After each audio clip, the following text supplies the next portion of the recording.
Imagine your typical morning routine.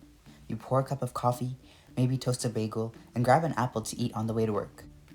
You give the apple a quick rinse under the tap, feeling pretty good about your healthy choice. But what about the things you can't wash away? The invisible elements that hitch a ride on our produce, sneak into our grains, or accidentally drip onto our kitchen counters? Welcome back to Beyond the Label, the podcast where we decode the science of what you eat. Today, we're diving into Season 2, Episode 3 of our food safety mini-series. If you listened to our last episode, you knew all about biological hazards, the microscopic living bugs like bacteria, viruses, parasites, and molds. We're not going to rehash those today. Instead, we're pivoting to non-living threats. Today, we're talking about chemical hazards. What are they? How do they get into our foods? And most importantly, how do we protect ourselves without losing our minds or our appetites? First, let's define what we're actually talking about. In the world of food safety, a chemical hazard is any toxic substance that can cause illness or injury if consumed. Now, I want to pause right there and clarify something really important. In pop culture, the word chemical has gotten a bad rep.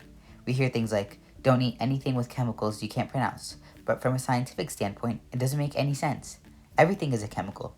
Water is a chemical, an apple is a complex matrix of thousands of chemical compounds. So when food safety experts talk about chemical hazards, they aren't talking about chemical building blocks of food. They're talking about specific contaminants that are present at levels high enough to be harmful. These hazards fall into two categories: naturally occurring chemicals and man-made contaminants. Let's start with naturally occurring chemicals, because nature's full of surprises. Just because something is natural doesn't mean it's safe to eat in unlimited quantities. A fascinating example is solanine. Have you ever noticed a green tint on the skin of an old potato sitting in your pantry? That green color is just chlorophyll, which is harmless, but its presence indicates that the potato has been exposed to light and has started producing a natural toxin called solanine. In small amounts, it's harmless, but if you eat a large amount of heavily green potatoes, solanine can cause severe stomach cramps and nausea. Other natural toxins include certain wild mushrooms, which can be deadly if misidentified, and toxins found in improperly prepared kidney beans. Then we have man-made and environmental chemical hazards. This is where things get a bit more complex. Let's talk about heavy metals first: lead, mercury, and arsenic. You might be wondering, why on earth is there arsenic in my food? It sounds like a murder mystery. But heavy metals are naturally occurring elements found in the Earth's crust.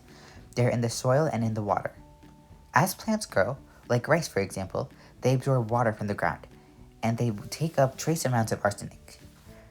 Fish absorb mercury from the water they swim up in and the smaller fish they eat, and these usually aren't things added intentionally. They're environmental contaminants. Next up, we have pesticides.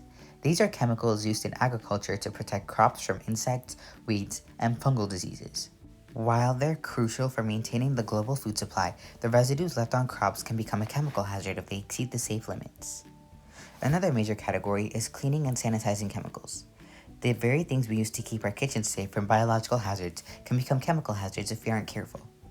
If a restaurant worker sprays a heavy-duty degressor right next to an open vat of soup, that is a chemical hazard. And here's something that surprises a lot of people: food allergens. In food manufacturing, allergens like peanuts, tree nuts, milk, and soy are legally classified as chemical hazards. Why? Because these specific natural proteins cause severe, sometimes fatal, immune responses in allergic individuals. If a factory makes almond milk and then switches to oat milk without properly cleaning the pipes, the oat milk is now chemically contaminated with almond proteins. Finally, we have packaging contaminants. Under certain conditions, chemicals from packaging, like certain types of PFAS or industrial plasticizers, can migrate into the food. Science is evolving here, but regulatory agencies closely monitor these materials to ensure migration levels remain well below anything that could impact human health. So how do these chemicals actually end up on your plate? The truth is, contamination can happen at literally any point in the food supply chain. It starts on the farm. If a farmer uses too much pesticide or applies it too close to harvest time, the residue left on the crop might be too high. Or, as we mentioned, plants can absorb heavy metals directly from contaminated soil or water. During food processing, chemical contamination usually involves machinery. Food moves along conveyor belts that require food-grade lubricants. If a factory accidentally uses an industrial, non-food grade lubricant and it drips onto the food, that's a chemical hazard. Transportation is another vulnerability. Imagine a shipping truck that carries liquid fertilizer on Monday. On Wednesday, the truck is rinsed out and loaded with fresh apples. If that truck wasn't thoroughly and properly sanitized, the chemicals from the fertilizer can cross-contaminate the apples. Then, we get to storage, restaurants, and your very own kitchen at home. Storing bleach on the top shelf of your pantry above your flour and sugar? If that bottle leaks, you've just created a severe chemical hazard. Now let's talk about what happens if you consume these hazards. The health effects generally fall into two buckets: short-term or acute effects, and long-term or chronic effects. Acute effects happen quickly. If you accidentally ingest a cleaning chemical, or if someone with severe peanut allergy takes a bite of contaminated cookie, the reaction is immediate. It can range from hives and stomach pain to chemical burns in the throat or esophagus. Chronic effects are stealthier. They build up over time. You won't get sick from eating one serving of tuna that contains trace amounts of mercury. But if you eat high mercury fish every single day for years, that heavy metal can accumulate in your body, potentially leading to neurological issues. This sounds scary, I know. But before you swear off eating entirely, let me introduce you to the safety net. In the United States, we have a robust system of regulatory agencies acting as our chemical watchdogs. The EPA, the Environmental Protection Agency, is responsible for evaluating pesticides. Before a pesticide can be used, the EPA sets a tolerance, which is the maximum amount of residue legally allowed to remain in the food.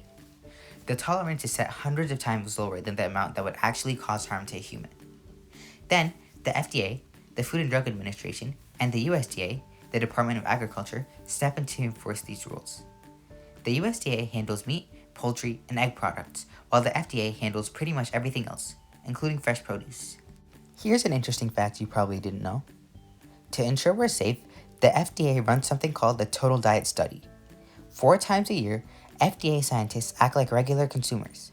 They go to supermarkets across the country, buy over 200 types of everyday foods, take them back to a lab, prepare them exactly as you would at home, washing, peeling, cooking, and then test them for about 800 different chemical contaminants, including pesticides and heavy metals. This study has been running up since 1961, and it continually shows that American food supply is remarkably safe. Despite the safety net, there's a lot of misinformation out there. Let's bust a few common myths. Myth number 1 would be, all pesticides are dangerous, no matter what. The scientific reality? The dose makes it the poison. Even water is toxic if you drink too much of it at once.